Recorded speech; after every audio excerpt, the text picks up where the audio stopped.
여러분이 비행기에 오를 때 믿는 것은 무엇입니까? 정교한 기술입니까? 아니면 그저 운입니까? 러시아의 하늘길이 지금 시한폭탄처럼 변해가고 있다는 사실을 알게 된다면 아마 누구도 쉽게 탑승권에 손을 뻗지 못할 겁니다. 시스템의 붕괴는 결코 하루아침에 일어나지 않습니다. 나사 하나가 풀리면 결국 거대한 날개가 찢겨나가듯 지금 세계 곳곳에서 90의 권력들이 내부로부터 무너져 내리고 있습니다. 베이징의 장군들이 패는을 들어 최고 권력에 맞서고 있고 하바나의 불빛은 꺼져가며 워싱턴은 철저한 계산 끝에 새로운 판을 짜고 있습니다. 단순한 뉴스의 나열이 아닙니다. 이것은 거대한 질서의 재편이자 누군가에게는 치명적인 위기의 시작입니다. 오늘 우리는 이 혼란스러운 신호들을 하나하나 해부하여 여러분의 자산을 지킬 통찰로 바꿔드리겠습니다. 바로 시작합니다. 지금 러시아 상공은 말 그대로 러시안 룰렛 게임판이 되었습니다. 우리가 흔히 생각하는 단순한 부품 부족이나 정비 지연의 문제가 아닙니다. 이것은 국가 시스템 전체가 국민의 생명을 담보로 거대한 사기극을 벌이고 있다는 증거입니다. 최근 러시아 당국이 무려 480대의 항공기에 대해 운항 정지 명령을 내렸습니다. 이면 러시아 전체 등록 항공기의 절반에 육박하는 충격적인 수치입니다. 보잉과 에어버스가 떠난 자리에 남겨진 것은 낡은 기체들 뿐만이 아닙니다. 바로 거짓말입니다. 가장 끔찍한 현실은 현장에서 벌어지고 있는 부품 돌려막기, 전문 용어로 캐니벌라이제이션이라고 불리는 행태입니다. 멀쩡한 비행기를 뜯어내어 부품을 추출하고 그것을 다른 비행기에 이식하는 이 방식은 결국 두 기체 모두의 안전성을 치명적으로 훼손합니다. 러시아가 그토록 자랑하던 국산 여객기 수호의 슈퍼제트 100조차 예외가 아닙니다. 서방의 제재로 핵심 엔진 부품 공급이 끊기지자 이 최신 기종들마저 경납고에서 먼지만 쌓이거나 서로의 장기를 적출하는 신세가 되었습니다. 이러한 상황에서 러시아 항공청인 로자비아치아의 수장 블라디미르 코반스키가 폭로한 내용은 더욱 절망적입니다. 항공사들이 비행 허가를 받기 위해 안전점검 서류를 조직적으로 위조하고 있다는 것입니다. 정비사들은 위에서 내려오는 압박에 못 이겨 결함이 있는 비행기를 정상으로 둔갑시키고 있습니다. 한 관계자가 가짜 서류지만 안전에는 문제없다고 변명한 것은 이들이 얼마나 안전불감증에 깊이 중독되어 있는지를 적나라하게 보여줍니다. 로자비아치아의 또 다른 고위관리 드미트리 야드로프는 2030년까지 러시아가 보유한 외국산 항공기의 3분의 1 이상을 잃게 될 것이라고 경고했습니다.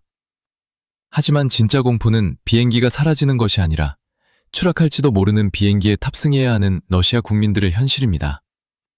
기술적 신뢰가 무너진 사회는 결국 붕괴할 수밖에 없습니다. 나사 하나를 조일 부품이 없어 서류를 조작하는 나라, 과연 그곳의 권력은 안전할까요? 기계적 결함은 눈에 보이지만 권력 내부의 균열은 훨씬 더 은밀하고 치명적으로 진행됩니다. 모스크바의 비행기들이 멈춰선 동안 베이징의 심장부에서는 장군들이 펜을 들어 황제에게 칼을 겨누기 시작했습니다. 충성이 생존을 위협할 때 과연 군인들은 어떤 선택을 하게 될까요?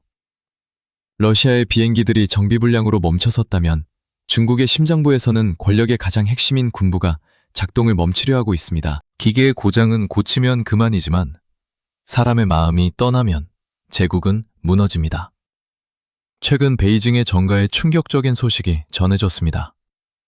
인민해방군 장성 25명이 시진핑 주석의 퇴진을 요구하는 연판장에 서명했다는 것입니다. 단순한 반체제 인사의 주장이 아닙니다.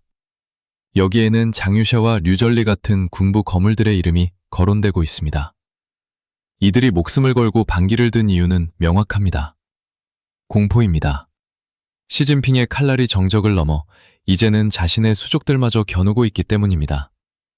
우리는 이미 지난달 국방부 장관 리삼프가 하루아침에 실각하고 로켓군 사령관들이 줄줄이 숙청당하는 것을 목격했습니다. 핵무기를 다루는 전략군인 로켓군 지휘부가 부패 혐의로 몰살당했을 때 군심은 이미 요동치기 시작했습니다. 장군들은 깨달았습니다. 다음 차례는 자신들이라는 것을 말입니다. 반체제 블로거 라오덩이 폭로한 이 서한의 내용은 단순히 권력투쟁을 넘어 중국 사회 전반의 붕괴를 지적하고 있습니다. 지난 10년간 시진핑의 반부패 운동은 정적 제거의 수단으로 변질되었고, 공동부유라는 구호는 인민의 재산을 합법적으로 강탈하는 도구가 되었습니다. 부동산 시장의 붕괴는 중산층의 몰락을 가져왔고, 청년 실업률은 통계를 비공개할 정도로 치솟았습니다. 제로 코로나 3년은 경제의 숨통을 끊어놓았을 뿐만 아니라 인민들의 인내심마저 바닥내버렸습니다. 서한은 전랑 외교가 중국을 고립시켰고 주변국 모두를 적대 세력으로 만들었다고 통렬히 비판합니다. 군인들이 보기에 지금의 중국은 내부적으로는 썩어 문드러지고 외부적으로는 포위당한 형국입니다. 그들은 더 이상 침묵하는 것은 독재의 공범이 되는 것이라고 외치며 인민과 군대가 걸기해야 한다고 호소했습니다. 역사는 증명합니다. 독재 정권의 마지막 순간, 결정적인 방아쇠는 항상 군대가 당겼습니다. 25명의 장군들이 쏘아 올린 이 신호탄은 베이징의 권력 기반이 우리가 생각하는 것보다 훨씬 취약하다는 것을 방증합니다. 황제는 만세수를 누리고 싶어 하지만 그의 칼을 쥔 장수들은 이미 다른 주인을 찾거나 스스로 주인이 되려 하고 있습니다. 거대한 용이 내부 출혈로 비틀거릴 때 그 충격파는 가장 약한 고리부터 강타하기 마련입니다. 지금 지구 반대편 카리브해의 작은 섬나라가 그 직격탄을 맞고 신음하고 있습니다. 베이징의 권력이 내부로부터 균열을 일으키고 있을 때 카리브해의 낭만적인 섬나라 쿠바는 말 그대로 암흑천지가 되었습니다. 최근 쿠바 정부가 발표한 주 4일 근무제. 이것은 서유럽의 복지정책이 아닙니다. 이것은 국가가 더 이상 관공서에 전등을 켤 전기조차 감당할 수 없다는 비명이나 다름없습니다.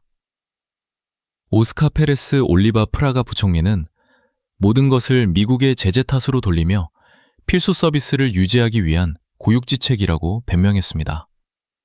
하지만 진실은 훨씬 더 참혹합니다. 지금 쿠바가 겪고 있는 것은 단순한 에너지난이 아닙니다. 경제학에서 말하는 죽음의 소용돌이에 빠졌습니다. 전기가 없어 공장이 멈추고 공장이 멈추니 수출할 상품이 없습니다. 달러를 벌지 못하니 연료를 사올 수 없고 연료가 없으니 다시 발전소가 멈추는 악순환입니다. 학교 수업 시간이 단축되고 대학들이 온라인 수업으로 전환하는 것은 교육 혁신이 아니라 학생들이 교실에서 찜통 더위를 견딜 수 없기 때문입니다. 이 장면은 우리에게 섬뜩한 기시감을 줍니다.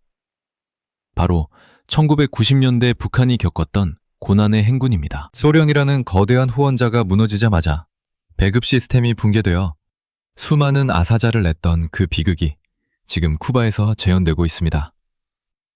쿠바의 생명줄이었던 베네수엘라가 유가 하락과 자체적인 정치 혼란으로 석유 공급을 중단하자 쿠바 경제는 그야말로 뇌사 상태에 빠졌습니다. 자생력 없이 남의 피를 수혈받아 연명하던 체제에 예고된 종말입니다. 워싱턴은 이 비극을 냉정하게 지켜보고 있습니다.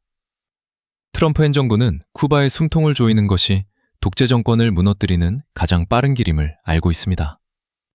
멕시코가 미국의 관세 위협에 굴복해 쿠바에 대한 석유 지원을 끄는 것은 결정파였습니다. 이제 하바나의 밤은 점점 더 길어지고 있습니다. 시민들은 빵을 구하기 위해 새벽부터 줄을 서고 병원에서는 수술 도중 전기가 나갈까봐 노심초사하고 있습니다. 쿠바 정부는 여전히 혁명과 자존심을 외치지만 어둠 속에서 배고픔을 견디는 국민들에게 그 구호는 공허한 메아리일 뿐입니다. 낡은 이념이 밥을 먹여주지 않는다는 사실을 그들은 뼈저리게 체험하고 있습니다. 그리고 이 절망적인 상황에서 세계의 질서를 쥐고 흔드는 한 남자가 등장합니다. 그는 눈물 흘리는 자에게 손수건을 건네는 대신 계산기를 두드리는 사람입니다. 쿠바가 암흑 속에서 신음할 때 워싱턴의 백악관에서는 세계 질서의 판도를 뒤집는 서명식이 열렸습니다. 도널드 트럼프 대통령이 서명한 미국 우선주의 무기 이전 전략 행정명령은 단순한 무기 수출 규정 변경이 아닙니다. 이것은 지난 70년간 미국이 자임해온 세계의 경찰 역할을 이제는 철저한 비즈니스 모델로 전환하겠다는 선전포고입니다. 과거에는 동맹이라는 이름 하나만으로 미국의 보호막 아래 들어올 수 있었지만 이제 그 보호막은 유료 구독 서비스로 바뀌었습니다. 트럼프의 메시지는 명확합니다. 돈을 내지 않는 자는 지켜주지 않겠다는 것입니다. 새로운 전략의 핵심은 국방비를 많이 쓰고 미국의 전략적으로 중요한 위치를 차지한 국가에게 무기를 최우선으로 공급하겠다는 것입니다. 과거의 선착순 방식이나 복잡한 관료주의적 절차는 폐기되었습니다. 이제는 안보도 경매장에 나온 물건처럼 가장 높은 값을 부르고 가장 확실한 투자를 약속한 고객에게 먼저 돌아갑니다. 이것은 펜타곤의 논리가 아니라 월스트리트의 논리입니다.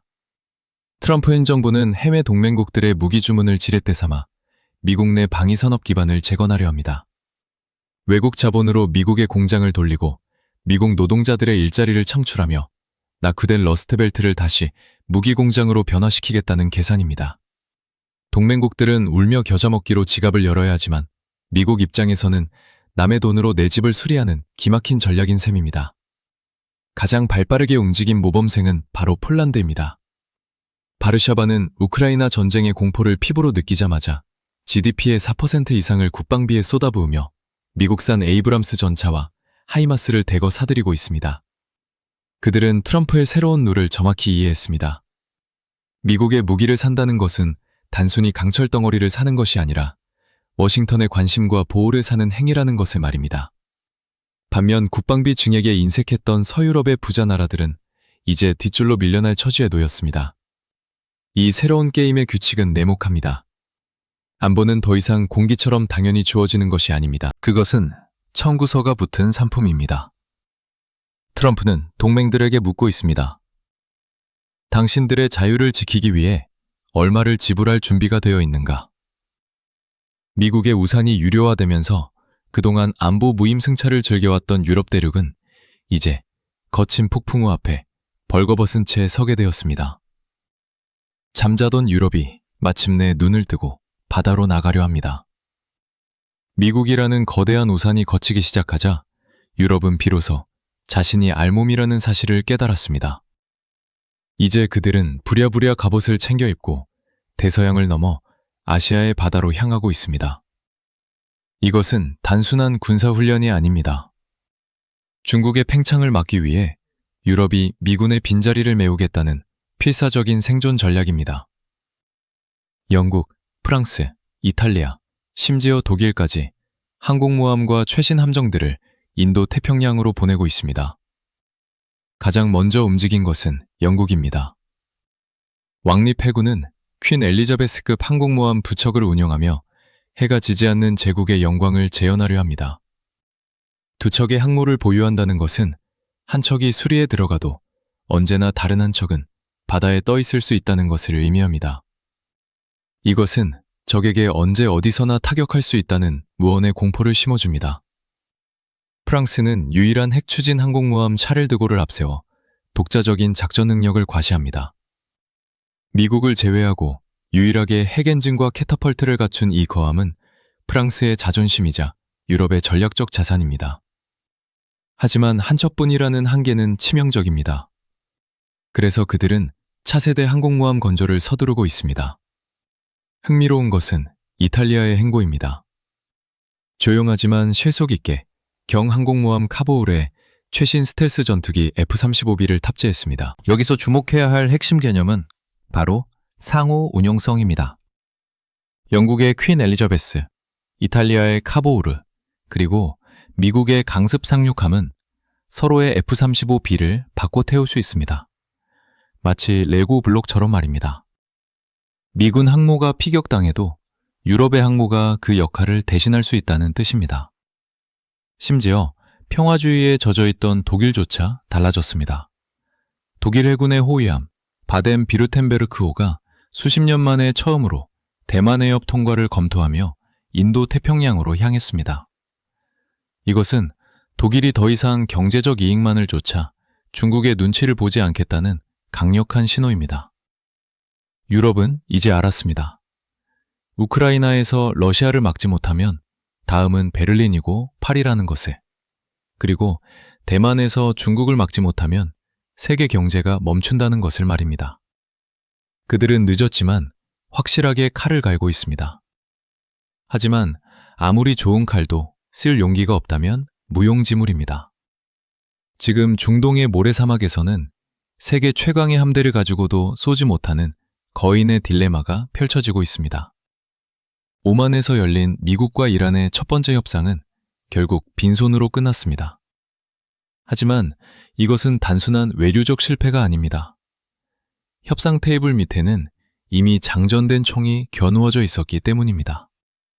이란 대표단이 격분한 이유는 명확합니다. 협상장에 미 중부사령부의 브래드 쿠퍼 장군이 동석했기 때문입니다. 외교관들이 말을 섞는 자리에 전쟁을 지휘하는 장군이 앉아 있다는 것. 이것은 말을 듣지 않으면 쏘겠다는 노골적인 협박입니다. 이란은 우라늄 농축 중단을 거부했고 미국은 기다렸다는 듯이 군사적 압박의 수위를 최고조로 끌어올리고 있습니다. 지금 아라비아해에는 니미츠급 항공모함 에이브러햄 링컨호가 거대한 위용을 드러내고 있습니다. F-35C 스텔스 전투기를 포함해 90여 대의 항공기를 탑재한 이 떠다니는 군사기지는 단일 국가의 공군력 전체와 맞먹는 파괴력을 지니고 있습니다. 트럼프 대통령은 이란은 합의를 원한다고 낙관했지만 현장은 살얼음판입니다. 미국은 유연성을 보여주겠다고 했지만 그 유연성은 강철로 만든 항모전단이 보여주는 유연성입니다. 이란 역시 물러설 기색이 없습니다. 그들은 우라늄 농축을 포기하지 않겠다고 선언하며 호르무즈 해협과 홍해에서 후티 반군을 통한 대리전을 멈추지 않고 있습니다. 협상장에서 미소를 짓는 동안 바다에서는 미사일이 오가고 있습니다. 이것은 전형적인 강대강 대치입니다. 한쪽은 경제 제재와 무력 시위로 목을 조르고 다른 한쪽은 핵무기 개발과 테러 지원으로 맞서고 있습니다. 링컨호의 갑판 위에서 전투기들이 출격 준비를 마칠 때마다 중동의 평화는 벼랑 끝으로 한 걸음 더 내몰립니다. 우리는 지금 가장 강력한 무력과 가장 위험한 야망이 충돌하는 지점을 목격하고 있습니다. 하지만 수조 원짜리 항공모함도 핵무기를 가질 수 있다는 권력도 결국 인간의 근원적인 불안을 잠재우지는 못합니다. 세상의 모든 힘을 손에 쥐고도 여전히 공허하다고 외치는 한 남자가 있습니다.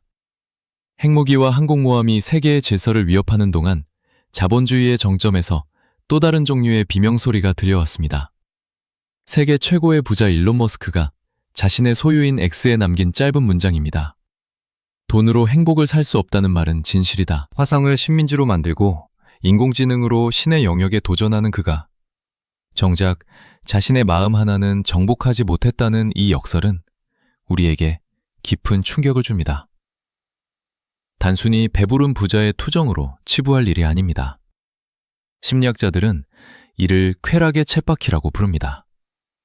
인간은 더 큰 자극과 더 많은 소유를 원하지만 그 욕망이 충족되는 순간 행복감은 순식간에 증발해버리고 다시 공허함만이 남는 현상입니다. 머스크는 440억 달러라는 천문학적인 돈으로 트위터를 샀지만 그가 얻은 것은 끊임없는 논란과 전 세계적인 비난뿐이었습니다. 그는 밤새워 로켓을 쏘아 올리고 세계 지도자들을 만나지만 그 화려한 무대 뒤에는 채워지지 않는 구멍이 있습니다. 월가의 냉철한 투자자 빌 에크먼조차 그를 안타깝게 여겨 조언을 남겼습니다. 행복은 돈이 아니라 당신이 도운 수백만 명의 사람들 속에서 찾아야 한다는 것입니다.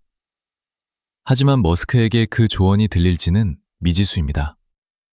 그는 10명의 자녀를 두었지만 외로워 보이고 세계를 연결하는 위성을 띄웠지만 정작 자신은 고립되어 있습니다. 우리는 흔히 시스템이 무너지면 돈이 우리를 구원할 것이라고 믿습니다. 하지만 러시아의 추락하는 비행기에서 보았듯 기술도 완벽하지 않고 쿠바의 꺼진 전등에서 보았듯 이념도 밥을 먹여주지 않으며 머스크의 고백에서 보았듯 돈조차 영혼의 안식을 보장하지 않습니다. 결국 이 혼란의 시대에 우리가 믿을 수 있는 것은 무엇일까요? 오늘 우리는 부서진 날개와 꺼진 등불, 그리고 떨리는 손으로 쓴 편지를 보았습니다. 러시아의 하늘, 쿠바의 거리, 베이징의 밀실에서 벌어지는 일들은 결코 남의 이야기가 아닙니다. 그것은 거짓으로 쌓아오는 시스템이 어떻게 무너지는지를 보여주는 생생한 경고입니다. 반면 서방 세계는 트럼프의 계산기와 유럽의 군함들로 철저하게 힘의 논리로 재편되고 있습니다. 세상은 이제 명확하게 갈라지고 있습니다. 스스로 힘을 기르지 않으면 도태되거나 청구서를 떠안게 되는 네모곡한 실용주의의 시대가 도래했습니다. 국가나 이념이 나의 노후와 안전을 책임져 줄 것이라는 믿음은 이제 순진한 환상에 불과합니다.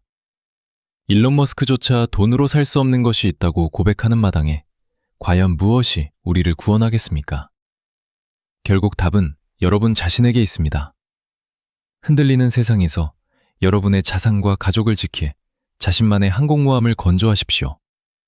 남에게 의지하지 않는 경제적 독립과 어떤 선동에도 휘둘리지 않는 냉철한 이성만이 이 폭풍우를 뚫고 나갈 유일한 나침반입니다. 준비하지 않은 자에게 위기는 재앙이지만 준비된 자에게 위기는 기회입니다. 항님은 언제나 그 기회를 포착하는 여러분의 가장 날카로운 눈이 되어드리겠습니다. 시청해 주셔서 감사합니다.